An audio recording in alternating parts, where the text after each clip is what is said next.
Hello guys, আসসালামু আলাইকুম। আপনারা কেমন আছেন? নিশ্চয়ই ভালো আছেন। আমিও ভালো আছি আলহামদুলিল্লাহ। এই যে রুই মাছ দিয়ে, ফুলকপি দিয়ে, আলু, ধনিয়া পাতা, কাঁচামরিচ সব কিছু দিয়ে আমি একটা তরকারি করব। আমার মেয়ে খুব পছন্দ করে ফুলকপির তরকারি, তাই আমি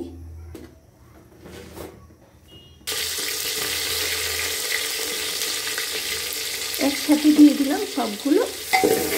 আলুগুলো লাল হয়ে যাবে, পেঁয়াজগুলো লাল হয়ে যাবে।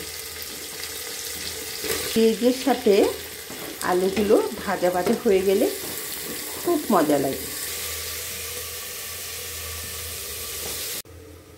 আর এখানে আদা বাটা, রসুন বাটা, মরিচের গুঁড়ো, হলুদের গুঁড়ো, ধনিয়ার গুঁড়ো, সাথে সামান্য লবণ দিয়ে একসাথে ওটার সাথে কষা কষা করব। কি সুন্দর হয়েছে। এখন কালি জিরা আর জিরা দিয়ে দিলাম।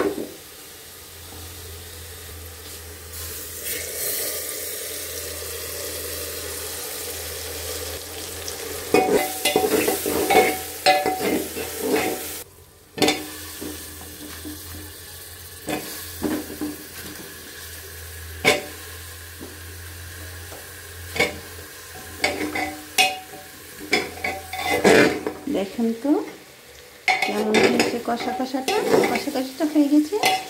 এখন পানি দিয়ে দেব। হয়ে গেছে না?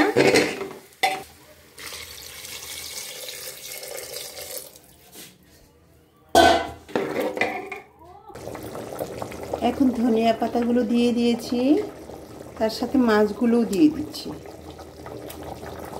তরকারি আমার ভাব এখন হয়ে গেছে।